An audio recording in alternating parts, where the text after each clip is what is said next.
Welcome to Celebrating Act Two and John Mariani, our virtual gourmet, who we just absolutely are mouthwateringly waiting for the next episode. And here we are.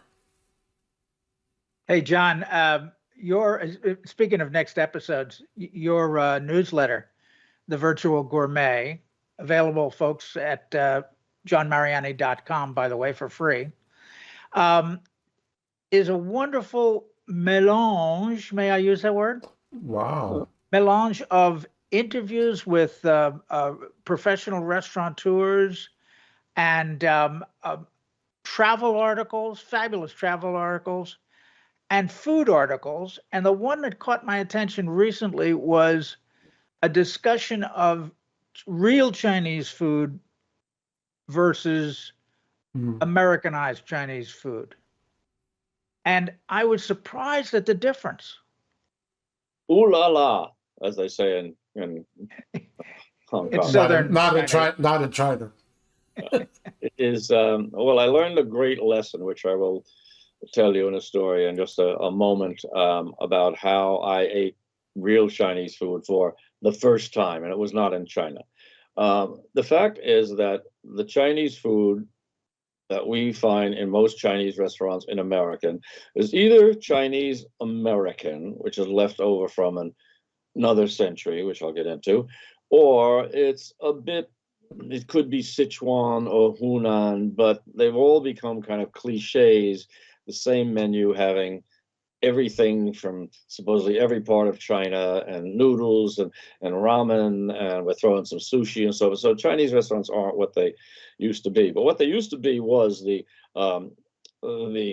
fact that the Chinese who came to America in the 19th century, who were the ones who served the chow mein and the egg foo young and dishes like that on the railroads. They were the cooks very often, and the ones who opened restaurants in China.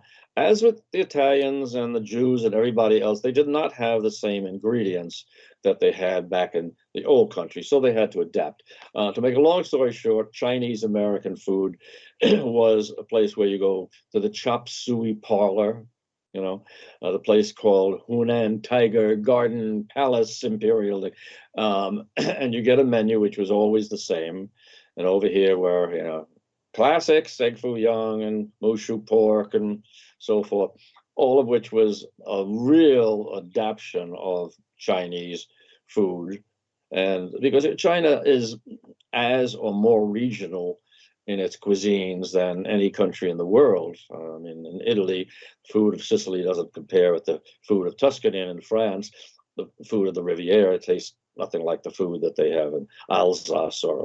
So that's natural, but China is just vast, and there's Canton, and there's Hunan, and there's Sichuan and Yunnan, and in the restaurants there, you can get this authentic food based on authentic ingredients. But what happened in the 1970s was that a number of Chinese chefs who were booted out of China, who had worked for the royal families and the higher up families of China, came to New York and San Francisco, including Cecilia Chang of the Mandarin in San Francisco, who wanted to serve something more like they were making for the rich families. When I mention rich families, let's consider that back in those days, 1960s, 70s, most Chinese were hanging on by a grain of rice. Okay, so they were not having Peking duck with 3 courses, but you could, and a number of these new restaurants opened around the UN in New York, because all of the ambassadors who knew Chinese food, they would eat there, and they were very important restaurants. They were quite elegant, like Shunli Palace. They were quite expensive, and they were importing the best possible ingredients, the hoisin sauce and the various array of soy sauces and roots and vegetables and things like bok choy that you'd never seen before, so that changed things, so that now you can go into every restaurant and find General Tso's chicken, which nobody knows exactly where it came from, but probably from China at some point. and a number of other dishes, and really good Peking duck. Now, that said, you can eat good Chinese food in America at this point, even though it's always going to be the same menu. I learned a great lesson many years ago. I had a Chinese restaurateur friend, his name was Paul Chang, and Paul said, I'm going to take you to Chinatown, and we're going to eat real Chinese food.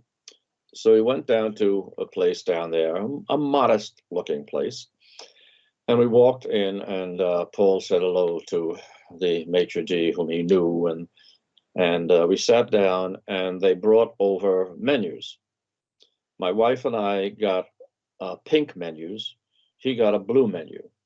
He immediately took the blue menu and almost threw it across the room. The blue menu was in Chinese. Ours was in English. Fair enough, right? So he says, you hang on to those, but just don't even look at them. That's just for Americans. And so the blue menu is Chinese. Yeah, there's more things that only I would know about and order, or the people. If you look around here, the things they're not ordering what you might order from the pink menu. So then on the wall were pieces of paper with Chinese ideograms on them, which were the specials of the night. I said, well, that's what we're going to have, right? Paul said, oh, I'm sure they're very good. Yeah, that's a good dish. I'm not going off that. So he called the waiter over rather gruffly for a pad and pencil, which was apparently not unusual. He was not the only one who does this. And he scribbled down in Chinese, ripped it off and gave it to the waiter. Well, a parade of dishes came to us that were, some of them were exquisite, some of them were like the congealed duck's blood. I wasn't a big fan of those.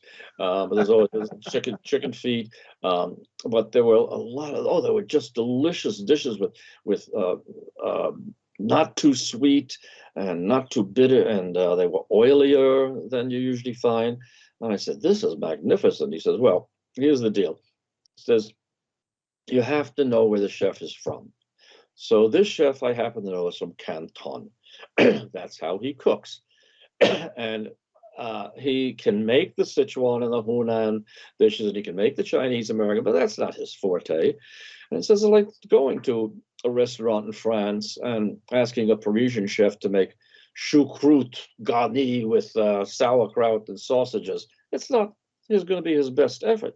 I know the chef is from Canton. I ordered Cantonese food, and this is what you ate. I said, well, it was just marvelous.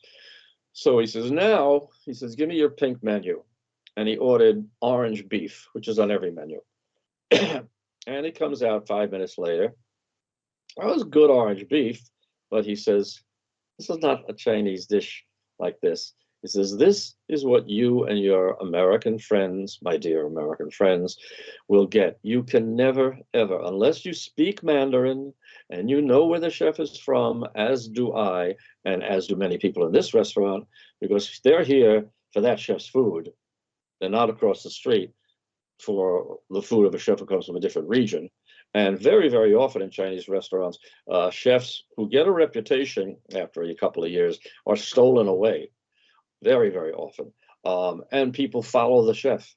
They don't follow the menu, though. They follow the chef, even if they've been going to a place. So that's all I can tell you, is that if you really want to get great Chinese food, you could either go to China.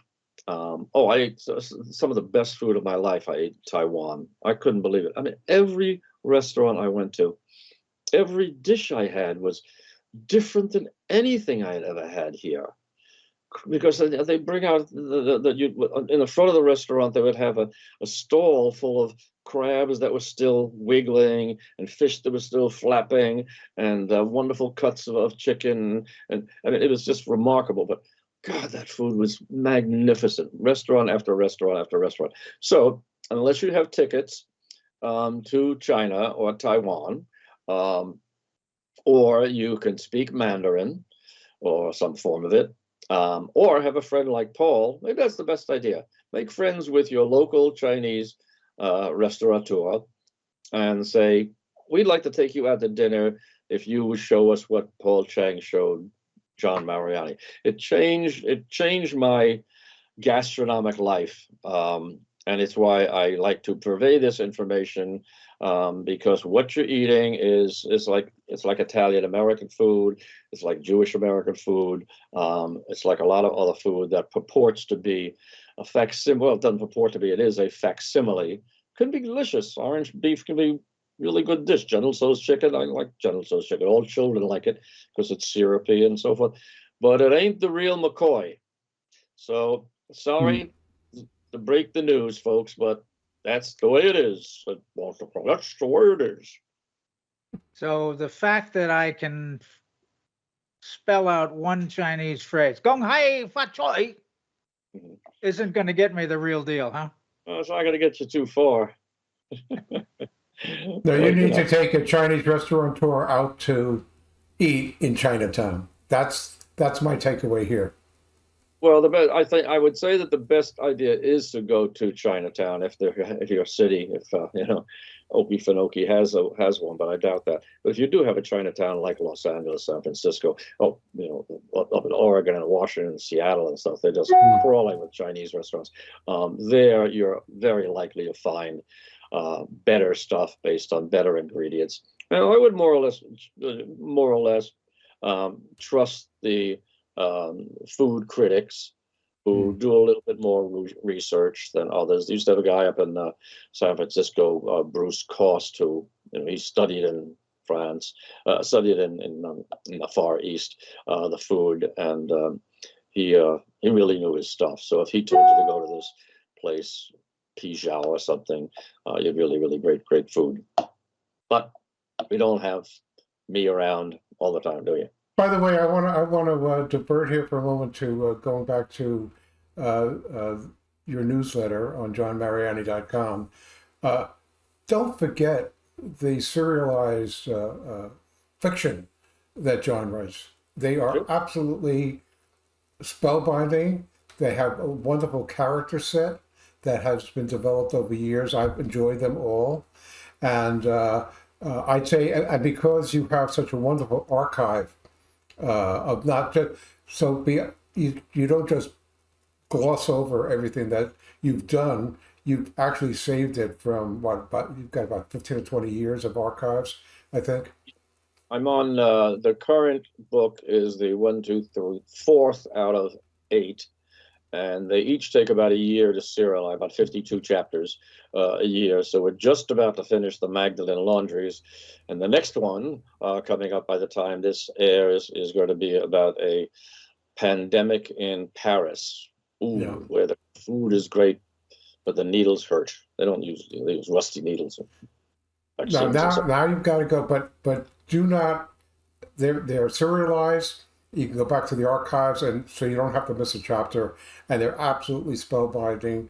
It's just another side of John Mariani that, and it has, most of them have food in it. So and food references and fine dining and highly illustrated. Oh, absolutely luscious illustrations, which is also another hallmark of the Virtual Gourmet newsletter.